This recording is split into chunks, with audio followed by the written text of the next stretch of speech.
What's up, real MVPs? Ricky Widmer, and welcome back to, Ricky Widmer here. I am Ricky Widmer, and welcome back to another edition of MVP Sports Live. I'm joined, as I always am, with my beautiful co-host, who does, Dave, I learned some new things. First off, Dave Oster, how you doing? Hey, everybody. I've learned some new things about myself, Dave, from Twitch chat at the end of Games Live that I did not know. Number one, if you have not noticed, I have a really big forehead. True. I have a fucking forehead. Like, it is literally a forehead. That's number one. Number two, I may be larger than some people, Dave. I've learned that too. So that's number two. And I've learned that this beard does not cover the double chin. The double chin is still seeable through the beard. It's a neck beard. That's what I was saying. Like, in Twitch chat, it was like double chin. It's like, but I have the beard to cover it. So you can't. And I mean, like, two is a compliment at this point, right? What?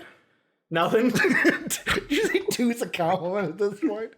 So I learned some things. I'm sorry. I apologize. Thank you, Twitch chat, for you got to learn new things about yourself, Dave. It's like college always taught me. You got to be a lifelong learner, and that's what I am. Absolutely. I'm always learning new things. Absolutely true. Welcome into MVP Sports Live. It is football, Dave. It's not just Football Friday. It's Football Friday. As we are talking all football today. I think it is. Football Friday, good Bears fans not feeling so Friday. Good week 9 matchups going on, some fantasy football. You and I going head to head this week in both of our leagues. So I faced Mark in both last week. Now I got both leagues with you. But before we get into everything now, number one, if you haven't joined the best community in the internet or on the internet in the world, you got to do that. Link down below if you're on YouTube, ! Discord if you're in Twitch chat. Join the Discord today. Like I said, the Ricky Widmer stamp of approval, best community that you're going to find on the internet, and I will fight you if you disagree. Number two, if you like the show, you like what we do, want to support us, patreon.com/MVPvids is how you go ahead and do that. Thank you to Pat Hill and Philly Sean, our Patreon sponsors. You can also throw us a sub on Twitch, where we are live every Monday through Friday, twitch.tv/MVPvids. But we are also on YouTube at MVP Sports as well. And Dave, going into a lot of football stuff, but the first thing we got to talk about, there was a game last night. Thursday night football happened, and we're both 1-0, Dave. We both picked it right. Packers with the win, and it's exactly like I said. Like Aaron Rodgers after a loss, you don't bet against that man. Who thought that the Packers were going to lose against what's left of the San Francisco 49ers? That's we talked about this. We're like, well, they're, we tried to hypothetical how this game could possibly be won by San Francisco. Yeah. No, the answer is no. Mm-hmm. So it was just Aaron Rodgers clowning them. It was, you know what's bad? What? When he's out there having fun. Aaron Rodgers having fun means you are getting your ass beat down. That's what was happening. I mean, it was Packer it was very entertaining. Packer fans got to hope he has fun because the Packers didn't do anything to help him have fun. Correct. They did not make the moves they needed to at the deadline. Incredibly disappointing. But no, I mean, like, that's when you do see him make plays and like the smile, the points, like you're like, okay, he, again, as we've learned to grow and like Aaron Rodgers as a person, like, thanks to Pat McAfee's show, shout out. It's fun because they do clearly show his reaction to a lot of plays more. I feel like they're gunning in on that more. And like, he's having fun. It's fun to watch. It's kind of like, oh shit. Fun. I remember a former Green Bay Packer quarterback who used to have that same thought every day. Yeah. Like, Tilly sent a certain picture with. Yeah, that was when he was on the Jets though. That was post Packers. It was post Packers. When he was on the Packers though, he was having fun. He was.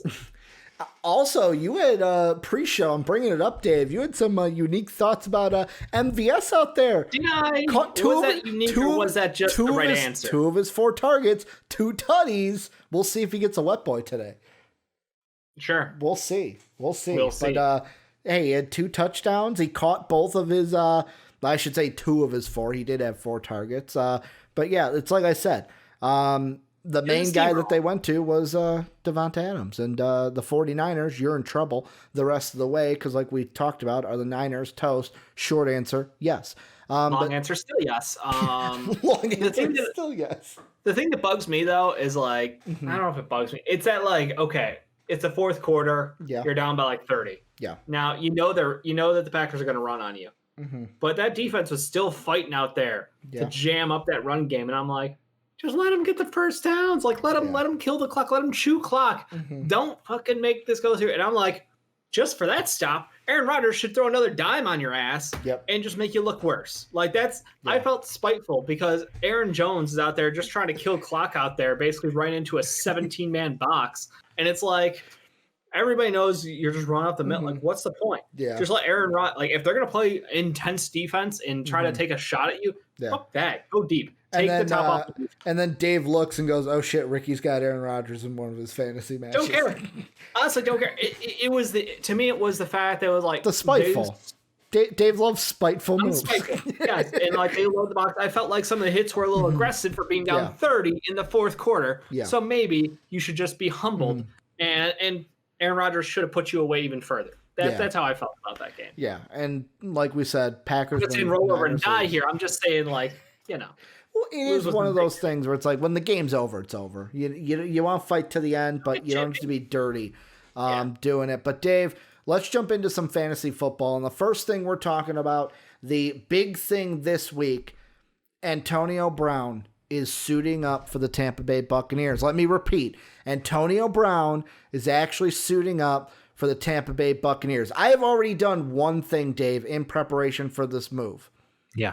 I have put Mike Evans on the trade block. Not starting him this week. Don't want anything to do with him. His fantasy value is now garbage. That's what I feel with this. That's why I want to ask you. Scotty Miller loses his value. That's my thought is Scotty Miller is now the backup slot wide receiver out there. I know they do run some quad wide receiver sets where they go trips on one side and like a staggered, and then they run Mevins on the other side solo. Yeah. So like. I don't know if Mevins is the biggest loser here. I think Scotty Miller is. I think both of them are because if Godwin's healthy, here's the thing: when Godwin's out there, Mike Evans is almost useless. Now you're going to put Antonio Brown out there. I think Mike Evans is just going to be obsolete. And here's the thing: I want to ask you: touchdown or die? What's the expectation for Antonio Brown? Because I'm almost looking at this. I don't know if we see this game one. But I think the ultimate ceiling that you're hoping for from Antonio Brown is this is going to be the guy that Tom Brady looks to almost 90% of the time. Where it's like, I'm looking at AB the whole way. He's my main guy, my number one guy. What up, Eric? No, I think it's, like I said, it's Scotty Miller. He should be good for about 7 to 8 targets a game. And again, this is assuming he will make it to Sunday. Remember, Antonio Brown is the guy who literally had to survive a weekend to get a payout of $20-something million, guaranteed money, would have been locked in. All he had to do was shut up. Couldn't do it, Ricky. Now we have less than 48 hours till kickoff, I believe, unless it's a little long. I don't know what time their kickoff game is. But their kickoff is at 12 o'clock. Oh no, that's no. They're the primetime game, so they're Sunday night. So so 48 hours. Yeah. So he's got to make it 2 days. Oh, my camera went all wonky. Yeah, you're good. You're back. So 2 days, that's a long time for Antonio Brown, especially in Antonio Brown living with Tom Brady, as you had mentioned previously to the show. That concerns me.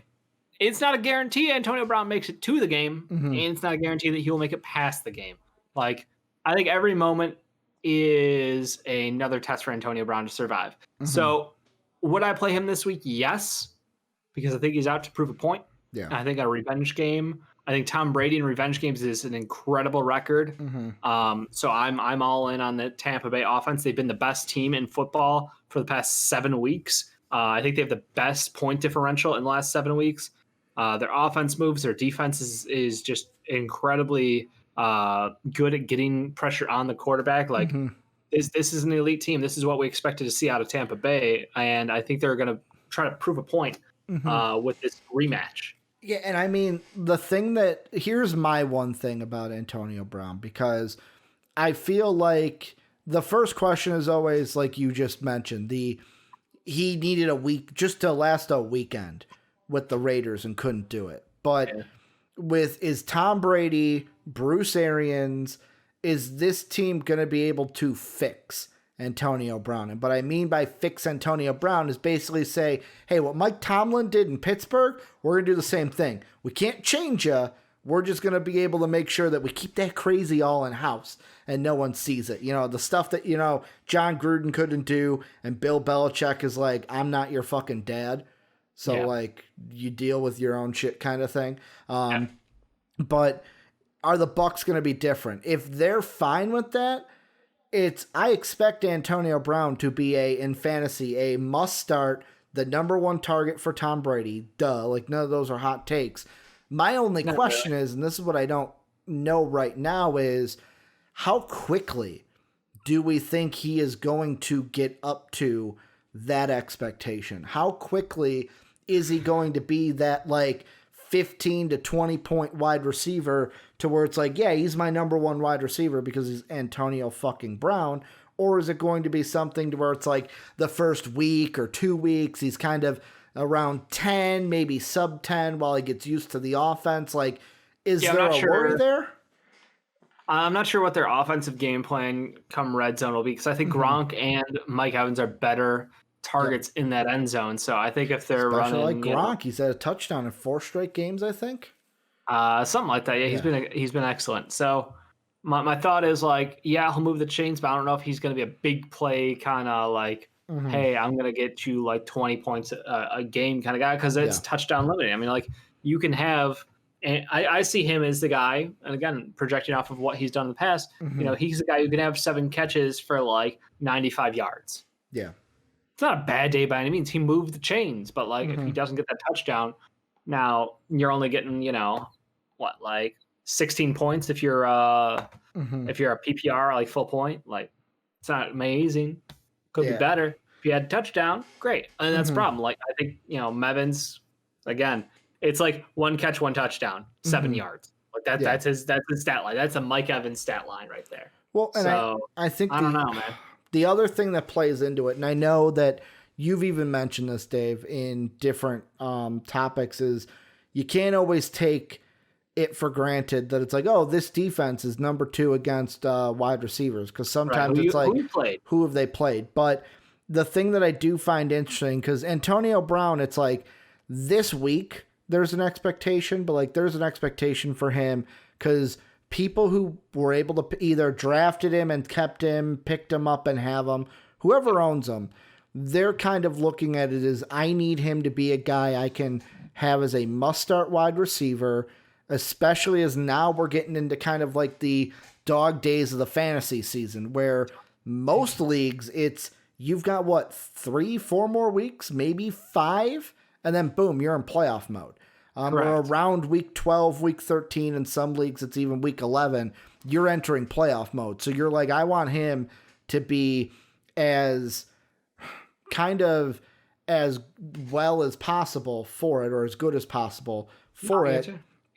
Here's the thing that I just noticed, and this is a Tampa Bay thing that I want to throw out there, is if you have a playoff week because of COVID, if you have a playoff that's week 13, Bucs have the week 13 bye, Dave. So there's a possibility that some playoff matches, if you have Tom Brady, if you have Godwin, Evans, Brown, you can't play them, which, yet again, circumstance to the season, because I don't know if we've ever had a bye that late into the season. Usually the fantasy playoffs start after all the byes are done. Like, that's the point. You're not supposed to be dealing with byes in the fantasy playoffs, but I look at that. But the one thing I did want to say is after this week, they play Carolina, who is a top 5 defense against wide receivers in fantasy, the Rams that are a top 2, and then the Chiefs that are a top 4. Is there a possibility for either like Brown, Godwin, just the Bucs in general, that after this game that's favorable, could the next 3, because of who they're facing, could they slip in fantasy to where it's like maybe Brown could be hindered by not having all the time to catch up and having tough opponents almost right away after week 1? It's totally valid. You are spot on with the thought. My only counter argument is TB12. Yeah. It's Tom Brady. Tom fucking Brady. They're the best offense in football at times, and he can do things that no one else can do. Yep. I'm pretty sure the Rams haven't faced the Buccaneers yet. I'm pretty sure the Carolina is going to have some troubles with them. So, like, now the Chiefs is the interesting one, because the Chiefs seem like they scheme well. depending on the quarterback they're going up against. So like that one toss up, but that one also has the opportunity to go into. Is that up in Kansas City? That is down in Raymond James. Oh, okay. Well then, no worries. The only one that's on the road is Carolina. Oh, then they're playing warm weather. They should be fine the whole way. I'm not afraid. No, this offense is going to keep rolling. I think Tom Brady and Antonio Brown are must starts for the next couple weeks, regardless. With Carolina, just to put it into a little bit of perspective, Godwin didn't play. That was one of the games he was injured. So, of course, Mike Evans actually had a good game. Godwin wasn't out there. Yeah, he had 100. He had over how many catches? He had 7 receptions for 104 and a touchdown. Yeah, that's a pretty good game. Watson had 2 catches for 48. McCoy had 5 catches for 26. Scotty Miller only had 2 for 11, but that was yet again, week 2 into the season, Tom Brady was still very new to this team. He was still learning his offense. He still didn't know who he could trust. Exactly. Where, even Carolina, top 5 against wide receivers, but it might not be a death sentence for Antonio Brown. Do you think, here's the last thing I'll ask. Antonio Brown looked like he was in good shape. That's no lie. I watched that workout video again because I was like, okay, he's coming back this week. What do I need to know? I was like, damn, he is in freak of nature shape still. Last thing I will ask is, at the end of the year, are we, based on his performance, is he going to be looked at as a top tier option in the games that he played? Is it going to be okay, he ended up being a mid tier, or he's a wide receiver too? Bust. Okay. I think right now he starts as a wide receiver 2 for me, or a flex even. Okay. Again, I look at that touchdown percentage and I wonder where that's going to go, and I just can't make the case unless it is just hey, him and Tom got the connection. They will scheme it up so Tom can throw him touchdowns. Yeah. It's just Mevins and Gronk are such better targets in the red zone. It's tough for me to say that he's going to get a fair share. But at the same time, Scotty Miller, his touchdowns, hit or miss. That's what I look at. I look at him replacing Scotty Miller, pushing him aside into larger sets for wide receivers. But again, health, Godwin, don't know. Mike Evans, don't know. Gronk, don't know. You can't count on any one of those 3 pass catchers to be 100% healthy for the rest of the season because of the knocks they take. No, you make a good point. AB is actually the safest pick. No, I can't say that. It's all the mental stuff with AB doesn't make him the mental. AB's up here, everybody else is physical. Yeah, I think you're right. Wide receiver 2 would be probably where he ends up, but if he blows us out of the water, then we're oh, for sure. But he's wide receiver 2 with the chance to be a wide receiver 1. Right. The next fantasy thing we're going to move into is Lamar Jackson, and that's because, Dave, I watched a video today on ESPN, and it was Field Yates and Matthew Berry kind of talking about Lamar Jackson this year, and Field Yates said something that hit with me, where he goes, if you drafted Lamar Jackson at the beginning of the year, you were drafting him to be the best fantasy quarterback, if not the second best behind Patty Mahomes. You drafted him to be your top quarterback. That's how coveted he was in early rounds. Yes. This year, Lamar Jackson on NFL is ranked 13th out of quarterbacks, and his last 3, he's had good games like Philly and Washington. He had the 28-27, even against Cleveland, week 1, 27. But Pittsburgh, only 14.4 or 14.8. They seemed well, yeah. The Chiefs, 14.1. Even Houston, 17.5, to where it's kind of bringing up the question of, if you're a fantasy owner that has Lamar Jackson, is it time to worry? And how much worry are you having as we're entering this part of the season? I can tell you in about 5 seconds. The Ravens schedule. Oh, the next 4 are tough, Dave. They've got the Colts. Hell no. Colts, Patriots play tough. Titans play tough. Yeah. Steelers play them tough. So yeah, the next 4 weeks, he's not. If you're a 10 deep league, no. If you're a 12 deep league, yeah, I would probably start him if you're 12 deep. You might not have the option. Some guys might be rostering 2 quarterbacks because of the buys this year. So be aware of that. Yeah. So 10 deep, there's probably a better option out there for you. Matchup wise, don't think about like name value. You have to drop that. You have to just look at, are they facing the Cowboys? Well, they're due to have a pretty good game. Like shit like that matters a lot this year, rather than Lamar is not guaranteed to win you games. So yeah, the next 4 weeks are going to be very tough. 5 weeks actually. No, it's 4 weeks. Yeah, I mean them and next 4 weeks. Go Cowboys, Browns, Jags, Giants, Bengals. So like, if you make the playoffs, Lamar Jackson, that boy should be rolling. And again, I think this offense this year hasn't ever really found its groove. Yep, you're right. We talked about how the Chiefs completely neutralized Lamar Jackson. How the Steelers took some of that and kind of brought it into their own fold on the defensive end, and were able to do similar things. So I think there is more film. There is a template out there. It's just, do you have the personnel to execute against him? And then will they realize that they have an incredible weapon out there in Hollywood Brown? Well, I mean, it's not even just Hollywood. It's so Mark Andrews is great. Yes. Well, no. Like, so last year it was, because I've got the stats in front of me. Last year you looked at it, and there's two big differences that I see. Is the first one's Mark Ingram, where I know you're saying, well, if Mark Ingram's running the ball, that's not getting Lamar Jackson points. But see, it is. And the reason why it is Mark Ingram last year had over 1,000 yards. He was reliable. I know. I had him in fantasy. Like, he was one of the steals I had in a fantasy league, because I came in, traded like a coveted top 2 draft pick for him, and I think it was him and Kareem Hunt.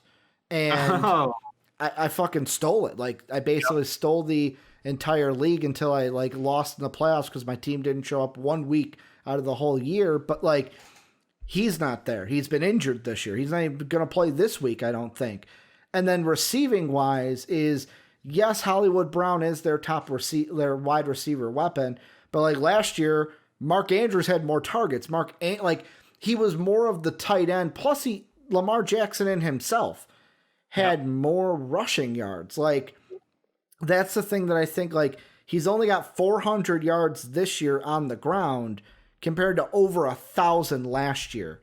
But again, we are at the halfway points. Like, he should be at 500 on the ground compared to where he, like, true. So he's maybe 100 yards off this year. And I think does that, maybe, you got to think what Mark Ingram rushing did.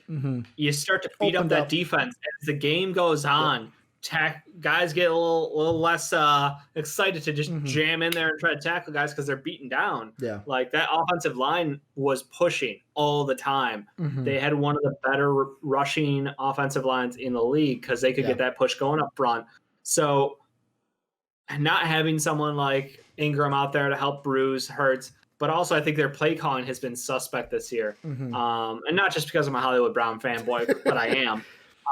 But because it's just like, you have these weapons and you have someone who is as dynamic of a playmaker as Lamar Jackson is. Now, if he's not getting the opportunities to play action, roll out, like, play action is the bread and butter of what makes Lamar Jackson a dynamic threat. Because with the read option as well. Yeah, read option, same thing. No matter which way you pick, you lose. It's putting the defense on their heels, and that's what they need to go back to. That's this team's flaw right now, is they have been play calling poorly, in my opinion. Yeah, and that's why it confuses me, because, like, I know Mark Ingram, the point you brought up of them bruising, like, basically with him running up the middle, being that bruising back. Yeah, I mean, it's guys like Derrick Henry games. Early on, done. 2 yards of carry, 3 yards of carry. By the fourth quarter, he's gashing you for like 7. It hurts. The other thing, though, is, then this is the part that confuses me, if it's like read option and stuff like that helps Lamar, you have fucking J.K. Dobbins. Like, you could run play action with those guys and read options. It's like, who are we going to cover, J.K. or Lamar? Pick your poison. Which one do you want to kill him? Breakout game, in theory, this past week. So yeah, I just, like, all season that's confused me. It's like, Mark Ingram's out.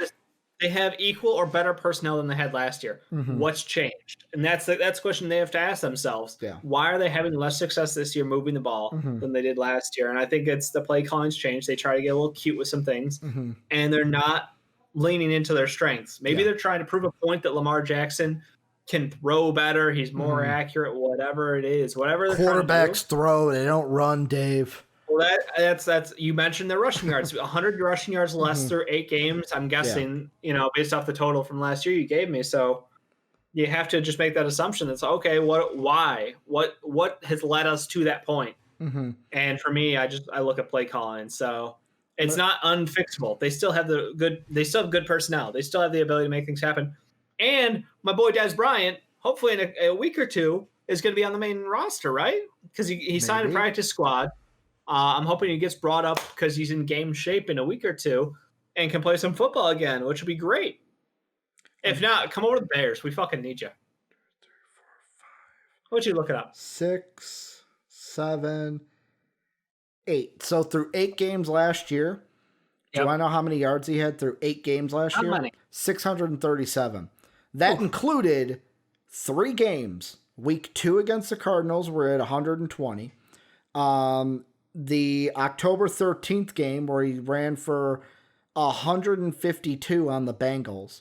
And then the week after where he ran for 116 on the Seahawks. So if we're looking at the pace of last year, he's literally like 200 yards behind his pace. Yeah, that's tough. Like, and that's the thing where it's like JD even said in Twitch chat, he's like, I was banking on him to be the best, ... And like, if you keep track of the MVP league, JD has not had a very good year this year. To where it's like, I did find it funny though, JD, when you were like, I'm throwing in the towel, this season's done. And then you fucking blew out your opponent that next week. So you just got to have that mindset. The towel's in, I'm done. Your team will play better. But yeah, this is, if I was a Lamar Jackson owner, I would almost be pivoting to where it's like, all right, I'm playing matchups the rest of the year because I can't rely on you. No, not rest of the year. 4 weeks. Okay. Because at week 5, Cowboys, Browns. Okay, good point. But even that, you're still playing the matchup. Like, I'm not saying drop Lamar, but it's like, if someone has a better matchup than him, go with the other option. Up until, for the next 4 weeks, if you got matchup wins, take the matchup wins. Because, Dave, I'm sorry. Half the time it's like, all right, who are the Cowboys playing? Even if they're playing Washington, fuck it, I'm going to start Washington. They have not. It's either whoever the Jets are playing, whoever the Cowboys are playing. But I would say the Cowboys are the worst defense out of the both of them. Yeah, the Jets actually held up a fight against the Bills, which is a whole other question. But picks, that's going to be a different story because I have a story right there. Let's get to the boys. Last one, Jonnu Smith. We got one more, Jonnu Smith. This is a little shorty. Going up against the Bears. The Bears have been a team that is, so there's some complications to this where the Bears have been a team that might be a little bit tough against passes and the tight ends. This will also be Jonnu Smith's first game where either the matchup and the conditions aren't complete dog shit. Because like last week it was a windy, muddy mess against the Steelers. I want to say their last game was. But also there's an ankle injury where I've seen reports where people are like limping for a couple weeks. Yeah, where it's like he's not moving the same, he's blocking more. Dave, you used to be a Jonnu Smith owner. I still am a Jonnu Smith fan. Okay. Fan. Owner. I meant owner because I picked him up in the ESPN league because I don't know who I'm going to start at tight end with Kittle being out. That's another story. Yeah, eat shit there. Kittle and Oster trade deal. Do you think that Jonnu Smith can have a bounce back this week, or is he almost a lost cause? No, Jimmy Graham was able to find the end zone on us, and I think that Tannehill should be able to find Jonnu Smith. Jonnu's a physical specimen. He's in that elite category. And did I say Jimmy Graham? Did I just say that? You did. Jesus. I just ignored it. He's on the Bears, Dave. He's on the Bears, Dave. Just because you see Saints, you think Jimmy Graham. Jared Cook.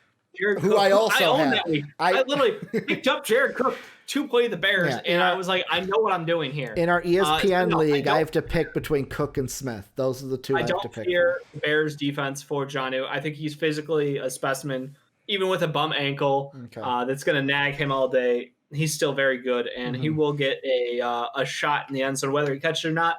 50-50. We've got excellent guys in that backfield. We've got good corners, good backers, a great safety. So we'll see where he lines up at. But I would not shy away from this matchup because I think that he's one of those guys who he should get I mean, he'll get 4 targets. One of them will be in the end zone. Whether he catches or not, I can't guarantee you because, again, who knows? But yeah, that's my outlook for this week. Here's the one thing I think, like, you're right with the Bears defense against tight ends. There have been guys that have gotten scores, and like if he can get a score, that could be huge. But he's one of those guys who he's not going to get you 14 catches. Corey Davis has been huge for them as of late. And they still have other good receivers. So like you can't. AJ Brown is out there. Corey Davis is out there. Like they're moving the ball with other guys right now. Jonnu is a luxury, but he's a red zone gold mine. I want to say this, and I don't know if this is going to come back to bite me in a butt in a couple of weeks, but I'll say it. If you have a roster spot and maybe you're dealing with a Kittle injury and you're like, I can pick Jonnu Smith up, but I don't know if I want to. The Cowboys facing this week. Pick him up. And the thing I'm saying is not – well, I'm not even saying for this week. I'm serious. Who are the Cowboys facing this week? They are facing – fuck it. I got to look it up. I was almost going to go off of memory. They are playing. Let's see. I looked up our sheet and I was like, "Oh, I only picked winners. Sorry." They are playing the Steelers. So if you look at the Steelers tight ends, so what? Vance McDonald, he would be their number one. I'm thinking. I'm looking right now. Yet again, I don't think the Steelers have thrown much to their tight end. It's all been about fucking. True, they've got 3 wide receivers and one of them always gets 0. Yeah, it's all about fucking Juju. Deonta Johnson and Chase Claypool have been the 3 that they're looking for. But like the thing I was gonna say is I almost want to say Ebron. He got a touchdown last week, literally. Good point. So start Ebron. If you get Ebron, go for Ebron because he follows our rules. Yeah. Who are the Cowboys facing? Eric Ebron. There's your starting tight end this week. If not, I don't think Jonnu's a bad option. I think he's a touchdown and bust kind of guy, but there's a good chance. The thing I was going to say, though, is long-term after this week. Sure. I would almost pick up Jonnu Smith now, keep him on your roster, and just stash him. And just wait until that ankle gets better, because I have a feeling that once that ankle gets better and that acceleration gets better, there are matchups week 11 against Baltimore, week 13 against Cleveland, week 14 against Jacksonville, and if you are a team that goes all the way to week 17. There are very small leagues that do that, not many. Yep. Houston week 17 to where it's like could be championship week. It could be one to where it's like he could help you out in 1 week to where I would almost pick him up and stash him if you see him out there, because he could end up helping you in a week. Because to me, it's the injury that I think is really holding him back. Because like Dave, you were all over him when he had 24 points against Jacksonville, 20 points against Buffalo. It looked like he was blowing up. I'm one of those. I'm an insider this year, man. I tell you.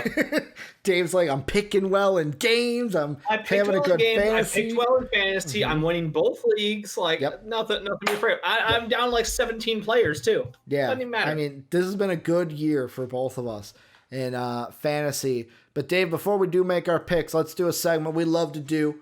Wet Boys. We had a football game last night, so there's some Wet Boys to pick from this. These are the soggiest of shooters, moistest of men, the dampest of dudes. Forgot about that one, and sometimes the mistiest of misses. It's a Friday show, so sometimes you're going to get it how you get it. These are our Wet Boys, our players of the day from the previous day. Dave gets one, I get one. Patrons at patreon.com/MVP vids get one. Yep. Dave, because I got yours late and because the patrons took mine late, 2 of these are going to be not preloaded. But don't care. Who's your wet boy for today, whatever date it is? My wet boy is perhaps the best wide receiver in all of football. Deontay, Jesus. We were talking Steelers. Devontae Adams. Phenomenal game again. He kind of, I think my favorite play for that game. The name didn't change, Dave. I forgot to change the name. So, yes, that is Adams, but it says Richie James. Like I said, Friday show. Sometimes you're going to get it like you get it, Dave, but go on about Adams. You are right about the shoulders. That is very angular. Right, a triangle. He's a triangle, man. But yeah, no, he had a great game, and I think my favorite play was actually one where he caught a floater on. It was like a 3rd and short, and Rodgers like pump faked it and then went a little bit deeper to him. Yeah. And like he tiptoed the sideline. He caught the ball. He's tiptoeing the sideline and like no one in front of him. And he just accidentally like foot, you just see the white splash up from the turf. And like he comes back and like Rodgers is giving him shit. He's like, son of a bitch. I had it. Like you just see it in him. And it was all just he had to do was like the few that he tiptoed right, just take one step down to the right. It was this close to being like just 60-yard, 70-yard touchdown right there. It's over. Yeah. Like, but he was out there having fun. And again, watching the Packers have fun as a Bears fan, I don't often get to enjoy it, but he dumpstered. He dumpstered the 49ers. Yeah, 49. But the 49ers did have one person that, and it was already pretty spoiled. As we've seen, it's Rick James, bitch. Enjoy yourself. Richie James having himself a day. You probably didn't even know. I didn't know who the fuck Richie James was coming in. I knew after the game who he was because I had to look him up. No. I'm saying before the game. I was like, who the fuck is this guy? The funniest thing, Dave, and it's funny because Sean in our personal fantasy league had one of the guys that you mentioned. It was all about McKinnon, Hasty, and I know McKinnon had a touchdown late, had a kind of fantasy saver, but it was like, we're talking, pick up the running backs. The running backs are going to be good. And it's like, what the fuck? A wide receiver played well?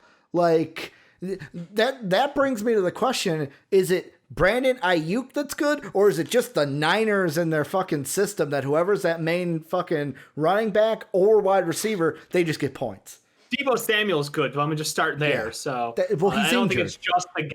I don't think it's the wide receiver number 1 in their system, but it is a West Coast offense, and they do have a incredibly smart play caller. I talked about his run schemes a lot going into that game. Turns out when you're down by 30, you better fucking throw the ball, though. It doesn't matter if Nick Mullins is your quarterback. Good point. By the way, Nick Mullins might be an upgrade over a lot of quarterbacks in the league. Not mentioning names. But is he an upgrade over Jimmy G? That's the question all the pundits are going to talk about today. Apparently so Jimmy G's out of town, Dave. Niners going to ship him. I will buy him in a heartbeat. So would several other teams in the NFL. Richie James, are you in or out on his fantasy prospects long term? Do you think the rest of this year he can be a guy? No, and the only reason I say that is two things. Brandon Ayuk was injured he was out because of the COVID stuff. Because on my fantasy it was listed as Cove, which is COVID. I think it was in the area of someone who did have COVID. Yeah, and the guy that he was in the area of, it was a false positive. So like I expect him to be back. I shouldn't say that. Depends on how bad the Niners are down in future games. Because like you said, if you're down, you're not going to run the ball. You're going to throw the ball. Yeah. So maybe that helps him. 30, you got to throw the football. Maybe, but like with Ayuk coming back, like he's going to be the main guy. So I don't expect this type of a performance. Deebo's the main guy. Yeah, exactly. Like I'm gonna put my money on one hit wonder here. And then the patrons, Dave, they stole my wet boy. And they took the easy, the cherry picking, you know? The reason why I was gonna pick Aaron Rodgers, Dave, is that's my quarterback. He had a great game. He's having fun. Dave, that's my quarterback. It's my fantasy quarterback. And I love it when I am so happy that in the MVP league for with the MVP guys that I picked Aaron Rodgers, like in our personal league with Mark and Sean and you. I am so happy I got Aaron Rodgers because he's just been phenomenal. Like it's been him and Russell Wilson, I think, and TB that have been like the top three. Wilson right here. I'm just saying. Yeah, that's my pick. Maybe that's why we're doing so well in fantasy is because we got good quarterbacks. Maybe it has something to do with the fact that we did our research this year for fantasy instead of me just winging it every year and looking at Solinsky's sheet. I didn't drop there. I shouldn't have, but still. But or Lions guy, as people know him as. Lions guy. But what else was I gonna say? Or even in the MVP league, I'm doing well, and I don't even have the quarterback I drafted, Matt Ryan. I dropped his bum ass. You're stealing a quarterback. Yeah. Now I got Big Ben, baby. You took him in what round? The very last round. And what number quarterback overall was he when you dropped him? 14. Yeah, it was the last quarterback taken. I'm like, you got the 14th best quarterback in the 14th round. That's not a steal. People got their. It's a 10-team league. People got their backups before him, Ricky. Or he fell in the draft. Maybe that's it. Ricky, it's a 10-team league. If you took a quarterback who's not in the top 10, you did not get a steal. No. That's how it works. I got a steal, Dave. I got the No. steal. Got a little bit of a sleeper there, Dave. I will. People sleeping on Matt Ryan, and I got him at the very last round. That's how it worked because he was playing well at the beginning of the season. But that's gonna do. That's gonna do. At the beginning, he was, and then I dropped him because he stopped playing well. But that's gonna do it for our wet boys, and that's gonna bring us into Dave. Before we start making picks, I have a little caveat that I know that you're not gonna mind me bringing up. Is we had a commenter say that, wow, you guys are pretty shit at picks, which, sir, you are wrong. I can't remember the name of the commenter. Doesn't matter. They don't have the grace to have their name mentioned. But you are just dead wrong because, first off, my man Dave here is the leader in the clubhouse. He is 85, 32, and 1, Dave. That is a total of, we have had 118 football games. I'm not counting Thursday night because that's in week 9. So out of that 118 games, Dave, your percentage for right picks is at a 72. 72 is pretty fucking good. It's pretty fucking good. And I am at 79, 38, and 1. So with me, let's see, 79, 118. I'm a little lower. I'm at 66, round upward 67%. I'm a little lower. But, like, I looked at him, like, Dave's got 85 right picks out of 118. Like, we're not terrible at picks this year. Compared to, like I said, I still got the picks we had from, 2 years ago when Mark and I used to do it. And through, week 6 or something, I was 64, 41, and 2. And, I was not good at picks that year. We are much better now. But, Dave, what we're going to do is go through every game, talk about it a little bit, make some picks. The first game on our docket, Da Bears going to Tennessee to play the Titans. Dave, this is one. Vegas has the Titans as 6.5-point favorites. What you got for this one? I mean, I'm picking the Bears because I have to. Super Bowl, the Titans Super Bears. will win this game, though. Yeah, this is. That's where I'm at. Like it's a loyalty thing. If you look at my picks, you could take off 2 losses by saying, well, Dave picked the Bears even though he knew the Bears was going to lose. Doesn't matter. But I got to pick the Bears because they're the Bears. But here's the thing, though. With this game, the interesting thing about it is I've got the Titans winning, too. I think they win. Yeah, they should win. They're the better team. They're well-rounded. They have a good rushing game, which leads to ball possession. With Derrick Henry, they're going to have control of the ball. I think they're probably going to have about 37, 38 minutes possession on the Bears, who have been struggling to figure out how to use our backfield in David Montgomery. And God forbid fucking Patterson touches the ball 6 times a game. I will lose my shit again on Sunday. Dave, I'm telling you, I feel sorry for the Bears defense because they're good, but they're not going to look good after this one because the offense ain't going to our run stopper. Yeah. He was not playing this year. It's all it is. Like, you look at our front and we are missing our best run stopper. Yeah, we're missing talking about Jenkins. Yep, boy. And he is out. So, like, what do you want us to do? We're doing what we can. Our front office decided that we just having additional help anywhere else. We'll just add another guy in the pass rush game. Like, it's not the worst thing in the world. Yeah. But, like, you didn't address the problem of run stopping. Up the gut, we get gashed. It's just it's what happens. Derrick Henry's going to put a number on us. They're going to hold the ball a lot of the game. We're going to have a miracle late drive and try to get in the fucking game. And Nick is going to try to keep his job because that's what Nick does. Yeah. But I'm picking the Bears, but I think the Titans will win. Yeah, I think Titans win. The Bears offense kind of shoots itself in the foot. Defense can't hold up. Fucking Titans with the win. They get back on the win streak. These are teams that 2 weeks ago, Dave, had wins and have lost 2. They were leading the NFL. Yeah. Well, one was undefeated. The Bears were really good. We were all like, ooh, they're sus. The worst 5-1 team in football. Yep. You said the worst 5-1 team in football. But yeah, Titans with the win. The next one, Dave, I almost didn't know who to pick for this one. Broncos, Falcons. And here's the thing. Falcons are the 4-point favorite. They're at home. Here's the reason why I didn't know who to pick. Is because the Falcons, since firing Bill O'Brien, this is how their game, or not Bill O'Brien, Dan Quinn. I'm thinking of the Texans. Thank you. Dan Quinn has gone. They blew out the Vikings. Then they lose to the Lions because Todd Gurley did not know how to stop at the goal line. That was a close game. And apparently he was told in the huddle to not go in. Yep. which makes it so much worse. They have a close game against the Lions. They lose. They have I'm going to say close game against the Panthers because early on that Thursday night football game was close, and then they came out to that lead. And then you just have the Broncos where they have had a miraculous win against the Chargers. They had a miraculous win against the Patriots no one saw happening. Like, the way they're playing, I should be picking the Broncos, but I'm going with the Falcons. Like, Falcons are a better team. Broncos are a fucking wild card, though, man. Like, Drew Lock out there, I love them coming into the season. Obviously, the injury knocked him off of his game. So now that he's come back, it's just like, I don't know what expectations to set for this team. Their defense has been so hit and miss. Like, I guess timely is the word to describe them. Yeah. Like, in the games they've won, they've been able to bend but don't break at the right moments of the game, which is critical. And that's what you need. But I don't have faith in that offense enough to put them over the top because I think the Falcons can move the ball on anyone. Yeah. They have weapons. They go 4 deep on that offense, no problem. So I'm going to go with Matt Ryan, and I'm going to try not to think that, like, Drew Lock's got another miracle run in him again this week. Yeah, that was one to where I'm like, ugh, I don't know if that's my head. It lines up. That's the problem.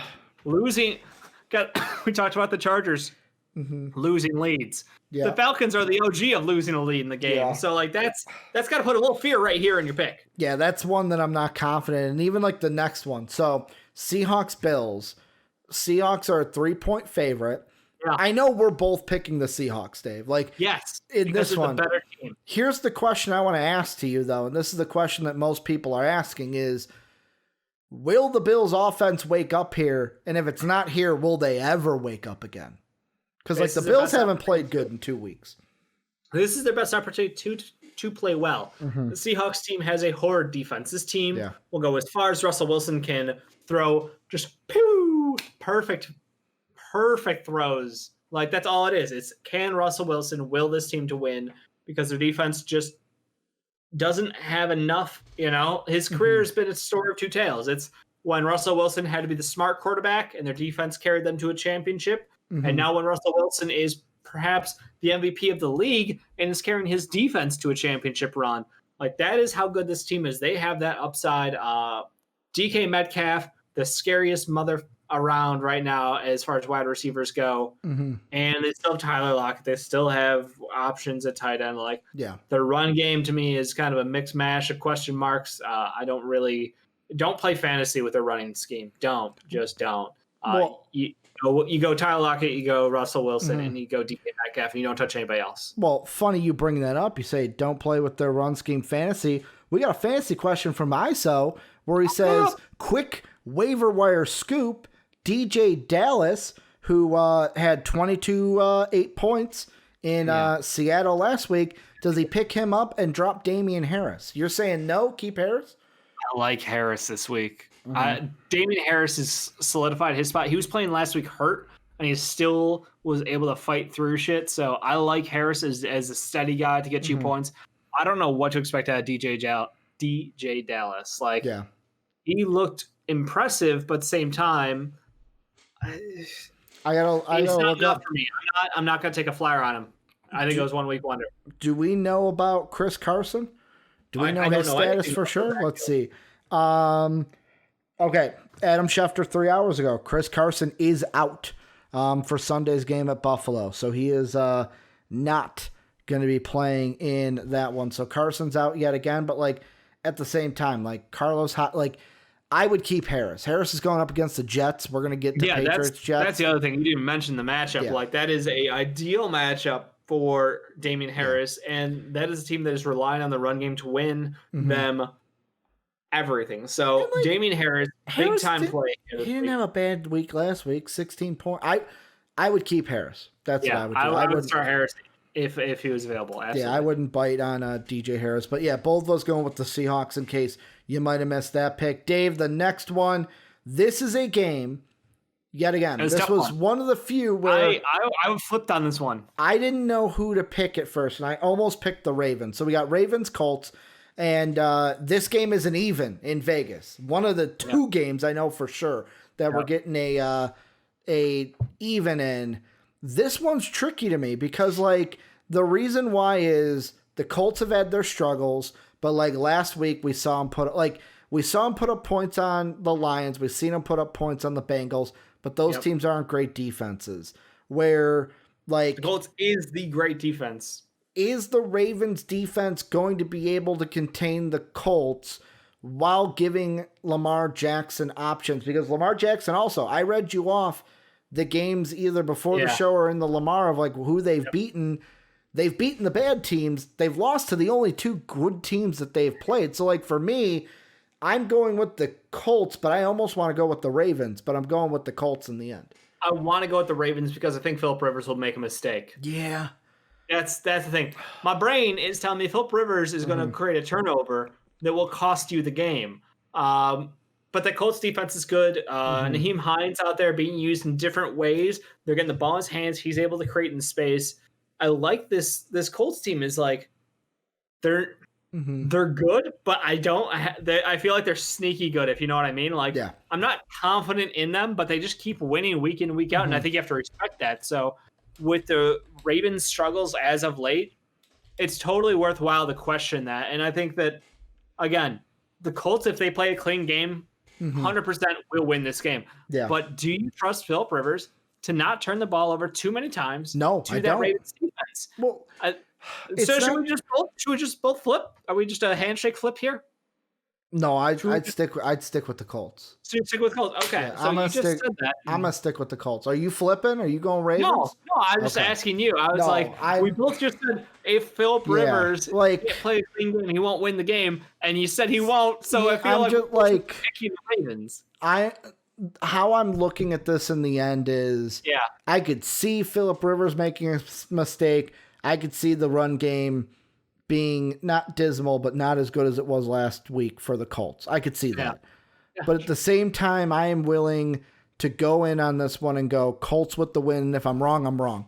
And just walk away from it knowing I'm even wrong. Vegas is their favorite in this game. So, I think, again, we kind of ran you through everything, why we landed at where we're at, but it wouldn't be surprised to see it go either way. The other question I had, and I meant to ask this during the Lamar segment, but I didn't, is one of the fantasy questions people are asking about the Ravens, and you brought up Hollywood, is could this be a squeaky wheel game for him where he spoke up, he's going to get the ball a lot more? I mean, my brain says yes, but their play calling says no. Okay. Sorry, that Colts defense is good. I'm not picking up. I would not start Hollywood as wide receiver 1 or 2. I think he's a flex at best. Mark Andrews is he's a reliable one for him. Even I have J.K. Dobbins. I'm 50-50 on him right now. Which is they should be. That's.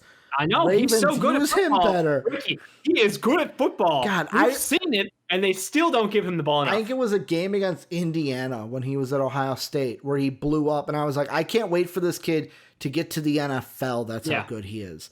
Yeah, he's talented. Next game, Panthers-Chiefs. Chiefs are a 10.5-point favorite. This is the first game, Dave. Thank God the Panthers are playing the Chiefs because I don't have to fall into the trap of picking the Panthers. Chiefs with the win. I don't have to do it. I agree. This to me is an easy pick. Chiefs win. I think it could be closer than we expect.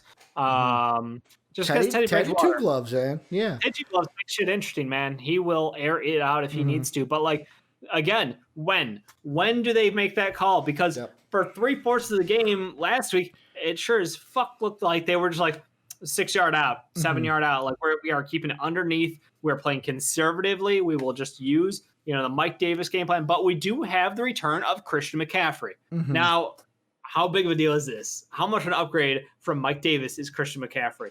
That's the question. Do you think Christian pops off in his first game back, makes a statement game against what is arguably the favorite to win it all this year? He could, but it's almost so. You got to look who's on the other side. Here's the problem I have is he could, I wanted to ask and he would.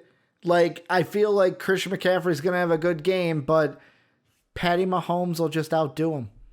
That's the thing. Where it's it will be a duel between Christian McCaffrey and Pat Mahomes. I'm 100%. I put my money on Mahomes. Over under 25 fantasy points, Christian McCaffrey. Over. I think he gets about 27. I'm with you. Yeah. I think he's about 112% of their offense. Yeah, I think this is a welcome back game, and they're going to need a lot of ball movement out there. They're going to give him a lot of leeway. He's going to get a ton of catches, ton of touches. Huge game for CMC. Welcome back. I've been waiting for you for fantasy forever. The next game, Dave, is interesting. It's Lions-Vikings. If I look on ESPN, they don't even have a line at all, Dave. It is just dashes. They don't have an even. They don't have a favorite. They're like, fuck this game. Who cares about it? I think it also because of the question mark with Matthew Stafford, that they might be holding off on that because he's on the COVID list. Takes all of us. We don't know if he is going to play for sure, but like that's a main reason. Like that in itself is a main reason of why I'm going the Vikings, but I'm also going the Vikings because I don't trust the Lions. The Lions are not a good team to me. Everyone who keeps telling me that they are, yes, I can bash Kirk Cousins all I want him off my team. I believe the Vikings can do enough to beat the Lions. That is what I'm confident about. May I be wrong? Who knows? Maybe. My team has shit the bed at times this year I didn't think they would. The Vikings wouldn't surprise me if they did, but at least I have the confidence right now on a Friday to think the Vikings can beat the Lions. What do you think? My pick is entirely dependent on Matthew Stafford starting. If Matthew Stafford does not start this game, I'm just telling you right now, my pick shifts over to the Vikings. Yeah. Prior to game start, I'm going to allow myself that freedom. I'll let you do what Rich Eisen did on one of the Sunday games where he says if this cornerback plays for the Bills, it's a Bills. If he doesn't, it's a Chiefs. I'll let that stand. If Matthew Stafford plays, your Lions. If he doesn't, your Vikings. Yeah, I mean, basically he has to clear Saturday and Sunday test to be able to play. So assuming he passes both of those, I do believe that the Lions will win this game. If not, I can't. I can't. I'm sorry, Chase Daniel. I can't do it, man. I can't do it, buddy. Dalvin Cook coming off of one of the best games of his career. Former Bear Chase Daniels. I know. That's why I said buddy. I can't there's a personal relationship that we're good friends. Yeah. But Dalvin Cook coming off of one of his best games of his career. Don't expect it again. Don't expect it again. Like I was gonna say, like going to this Lions defense, he's gonna come back down to earth a little. Like he's good, Dave. He's an RB1. Don't let Kirk throw the ball. That's my question. It could be. Who knows? Like fucking Kirk Cousins sucks. I'm not the last person to tell you guys that. Kirk, I used to be one of your biggest fans. Won't be the last. Now I'm one of your biggest enemies. That contract goes for how many more years? 2 or 3. I've given up at this point. I'm gonna start day drinking if I start thinking about it more, Dave. Welcome to the club. The next game is, to me, an interesting one in the fact that it's against 2 bad teams, Dave. No, it makes sense. It's got 2 bad teams. Ricky. Daniel Jones' record. Yeah. And then I mentioned this last week. I dropped this dime on you last week. Giants, Washington, by the way, but go ahead. He's undefeated against Washington. Ooh, good point. I think his 4 wins in the NFL. 3 of them, he is 3-0 against the Washington football team, and he is 1-0 or 1-1 against the Tampa Bay Buccaneers. I totally forgot about that. He's 3-0 against this Washington team in his career. It's literally the only game he can win, apparently. Washington is a 2.5-point favorite. And understandably so. They looked like actually I don't get that. They played Dallas. they played Dallas, but look what Danny Dimes did against the Bucs. They were playing an elite team, perhaps the favorites out of the NFC this year. And he put it up there to the point where a ref literally cost them the game on a bullshit call that should have been pass interference. Everyone who was watching, we all know it, we all saw it, but the refs want to make sure Tom Brady gets his hand held all the way to the playoffs. So we got to play the game. Daniel Jones, that's why I'm going with him this game. He beats the Washington football team convincingly. This, to me, is a no-brainer. I don't know if you can say convincingly, and I'm almost being an asshole right now. I'm almost flip-flopping because they played each other, Dave, this season. It was a 20-19 game. That's how razor thin it was. Yeah. You know what? This is going to be like, this is a time where sometimes in your pick'em future, Dave, you got to put up or shut up. You got to take a chance, but especially when you're behind in the picks and you got to gain. This is one. way. I'm taking my shot, Dave. The Washington football team get the win over Danny Dimes. They end his perfect record. They end it, Dave. They put a kibosh to it. Maybe the NFL helps them out. They say Danny Dimes can't be undefeated against anybody, Dave. He can't be undefeated against anybody. He has 4 wins to his career, and 3 are against Washington. You have to understand that that's just a sign. Like he owns them like we own you. Yeah. Like the Bears own the Vikings. That's the rules.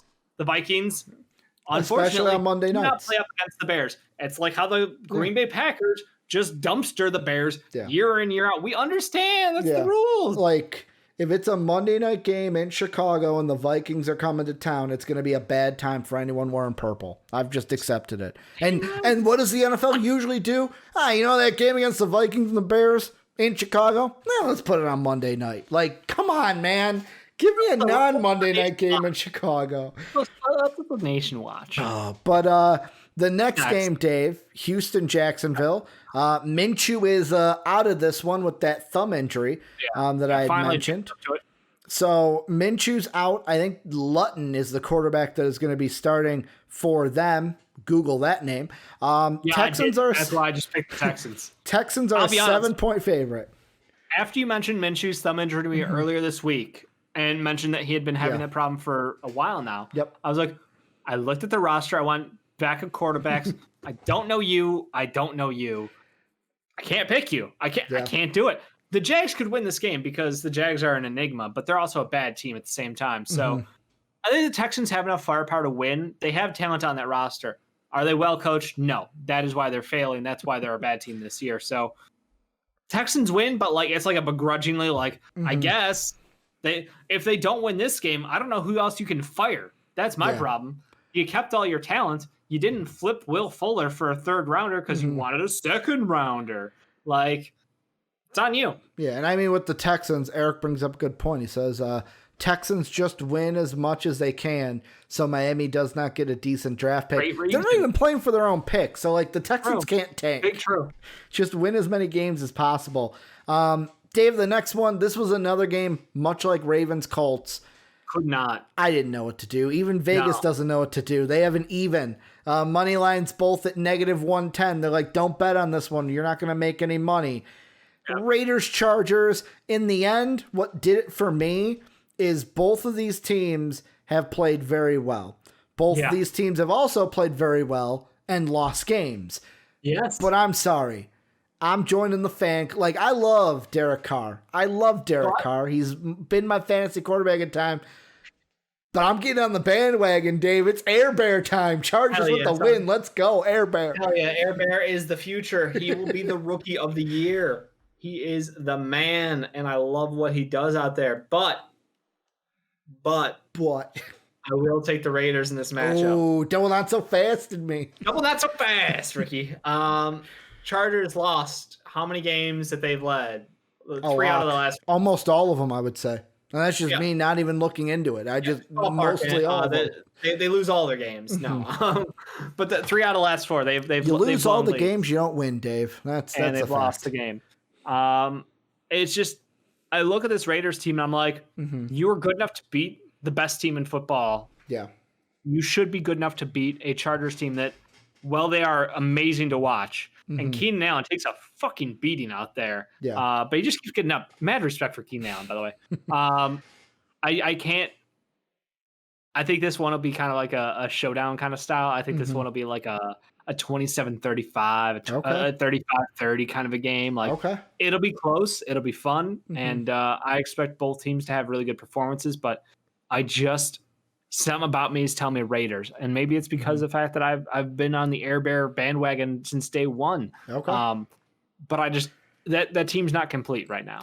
Yeah. The Chargers still have a lot of building to do, and while I love them and I love some of the pieces on the team, I think the Raiders are just a better team right now. I think this is the one game where it's like, well, I'd expect Ricky to pick the Raiders and Dave to pick the Chargers, and we're like, nope, double not so fast. We're gonna take each other's teams in this one. We're going to take the other team that we like.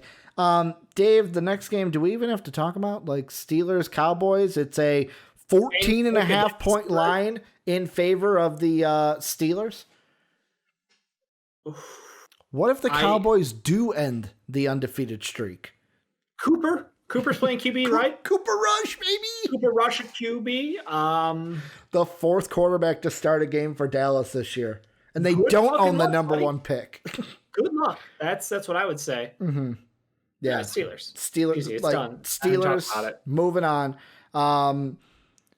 Another game that this week is filled of, I don't know who to pick. Throw a dart at the wall. This could easily be like an 8-6 week for me. Yeah. I'm a little afraid of that. This was a game for me, Dave. Dolphins, Cardinals. Cardinals are a 4.5-point favorite. It's one of those where it's like, my heart is telling me Tua, but my mind is telling me the Cardinals. And I got to go with the Cardinals. I'm going with my mind, Dave, not going with the heart. I want Tua to win. But it's going to be the Cardinals. I agree. I'm all in on the Cardinals. This matchup is disgustingly strong that Dolphins defense was last week, where they just shut down any hope. I don't think they can do that to this Cardinals team. Even if Kyler Murray is expected to make a mistake, I think Kyler Murray, he could have another 2-pick game, or he could have a pick and a fumble this game. But that Cardinals offense just flows. They have the movement out there. They got it going. And I gotta roll with the Cards in this matchup. Yeah, and then the last two, Dave, Sunday night, Saints Bucks. This is one where the Bucks are also a 4.5-point favorite. How I look at this one is, so it's like I said at the beginning of the year, they are gonna split. Saints won the one in New Orleans to start the year, coming into Tampa Bay, coming into TB12 country. Bucks are getting the win. Antonio Brown might have a good game this one. Bucks over the Saints. Got to go with them. I'm with you. I think that it's a rematch. It's a situation where Tom Brady doesn't like to lose twice, and Tom Brady's team has been, like I said earlier, I think they have the best points differential through the season this year. They are the best team in football by a lot of people's minds, and they've just added Antonio Brown to that offense. So, with everything going down in the Saints, I can't pick them. There's issues there. I wish we knew what the fuck was happening with Mike Thomas. That's my question. Like, what? Right? Where is Ja? You know? Yeah, like that's one where I think he might be playing this week. Is the last thing we heard about it, but who knows? Like they could say he's playing, and then oh no, the injury's still there. Like injury. The last game though, Dave, Patriots Jets. Patriots are an 8-point favorite. I almost wanted to pick the Jets in this one, but then I remembered if they win, they can't get Trevor Lawrence, so that's why I picked the Patriots. I almost wanted to pick the Jets, Dave, because I'm like, you know what? I'm like, I've picked the Patriots. They haven't been good the last few games. Like, the Jets played good against the Bills. Maybe they play up for this one. And then I was like, oh, wait, but the Jets are the Jets. Patriots are the Jets. That is the rules. Patriots can run the ball. Mm-hmm. So that's I literally picked the Patriots because they can run the ball. That's 110% my line of thought. Is as bad as the Patriots are, the Jets are still the Jets. Mm-hmm. Last time I checked. Yeah. And also, did you hear about Joe Namath's comments about Trevor Lawrence? Trevor Lawrence could force a trade, Dave, if he is picked by the Jets. We're going to talk about that as a topic. I know that we've beaten that like a dead horse. But yet again, another fucking person who's not even in on the Trevor Lawrence. I'm going to give my thoughts. How drunk was he when he said it? I don't know. I read an article. I read the ESPN article. I'm pretty sure if you gave him a blood alcohol test, he would not be allowed to drive. Yeah. So that's Joe Namath, though. I mean, that's your famous football great, New York. Yeah, I saw that, and it made me laugh. Just belligerent drunk man who tried to touch a woman on national television. Yeah, that was bad. There you go. There's your heroes. That Dave, was real awkward, by the way. It was very awkward when watching it live. I was like, holy shit, what did he do? Dave, we got a question to end the show. It comes from Jair, who says, who should I start out of Bell, Jonathan Taylor, and Preston Williams? I'm going with JT. Start Jonathan Taylor. Le'Veon Bell this week against Carolina might be a little bit of a bad matchup. I don't think Preston Williams does anything great against the Cardinals. I would go with Jonathan Taylor. I am on the side of Le'Veon Bell, actually. Okay. I like Lev Bell. I think week one of his introduction course to being a Chief went relatively well. Mm-hmm. I expect to see him continue to grow. And I think Carolina, I mean, while they're a good team, they should have plenty of offense out there. So I do expect. Again, to clarify, are you full point PPR? Are you half point PPR? Good point. What's the situation going on there, man? I will hold and wait because I know there's just a minor delay to Twitch. Good point. But my thought process is I stay away from Preston. He's had too many. Like I think I had heard he dropped the ball quite a bit. Lots of drops. Well, he was targeted enough times, but like he had some drop issues. But yeah, I would lean towards Lev Bell. Full PPR. So does that change your answer, Ricky? No, I like for me. It's, you still like Jonathan Taylor? So no, that's fine. I don't think there's a right or wrong answer. Yeah, right now. both of the guys have the same question though. They both have the same question. Are out of their touches, are they going to be able to do the most with them? Because Taylor's got Hines, who's also going to be fighting touches. Bell's got Allaire. He's got the fresh Prince of Allaire. That's going to be getting touches obviously above him to where I don't think, like you said, I don't think there's a clear answer. I personally like Jonathan Taylor because I think he's due for a bounce back week. Plus, don't they have a third back too who gets touches in Indy? I think you're right. They do. I'd have to look up a that was my concern. Like, I'm like the Chiefs are too deep, and yeah, Jonathan Taylor is definitely what they're trying to get moving. But like it does seem like they are splitting a lot of carries back there. Full PPR and also gets a quarter of a point for first downs. Yeah. I'm sticking with Lev Bell. Okay. I'll play it safe just because I think he gets more touches. Jonathan Taylor could be due for a pop-off game, though. And that Colts matchup would be interesting. Colts-Ravens, obviously. Yeah, I mean, it's just interesting. But I just like the idea of the Carolina Panthers defense and Lev Bell going out there. Another week under his playbook. He knows what he's doing. He's confident. You know, he's a pro. ESPN had DJ Davis that we were asked about earlier. I just looked on ESPN because I was looking up trying to find that last name for you. They expect him to have 11 points in fantasy this week. Wow. So does that mean Carlos Hyde ain't playing either? Did I miss something there? Let's see. I thought we had an update. You're talking about Mac is out, but they also have Jordan Wilkins. Yeah, because he had a really good game a week ago, 2 weeks ago. Last week. He had 18 fantasy points last week where he had 89 yards and a touchdown. Yeah, that's my concern. Jonathan Taylor has been getting stuffed. He is going. I said the name last week, Ricky. Yeah. Trent Richardson. No, I don't think it's there. But like the thing with Bell and Taylor that I will say is not one makes me more excited than the other. It's a gut call.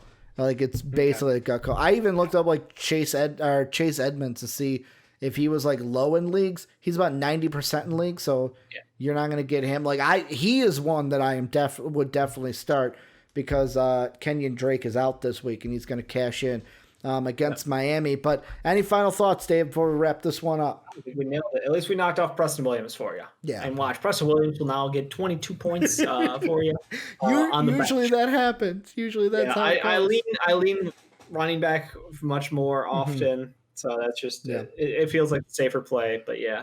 That was a good show. Yeah, good questions. Loved it. This is where you guys come in, or this is where I tell you about shit at the end of the show. Discord, join the best community on the internet. I had to think about it in my head. So those of you who aren't in it, !Discord gets it into Twitch chat, or you join the link down below on YouTube. It is literally, we're always talking patrons, non-patrons. Soapy, Dave, and I are always in there. Great conversations. Can ask fantasy questions and bounce them off everyone, not just Dave and I. Also, if you want to support us, patreon.com/MVPvids is one way you can. Thank you to Pat Hill and Philly Sean, our Patreon sponsors. You can also throw us a sub on Twitch where we're live every Monday through Friday, twitch.tv/MVPvids, but we are also on YouTube at MVP Sports as well. Dave and I are basically a house divided this week, going in 2 for 2s for fantasy. So we'll let you know how that goes this weekend. I wish you guys all the luck in your fantasy games. Dave and I will be back Monday for a great show, recapping the football games and giving you more topics about sports that you love watching in your everyday lives. That's going to do it for us. Thank you guys for watching, listening, and as always, have a good day, everybody. Bye.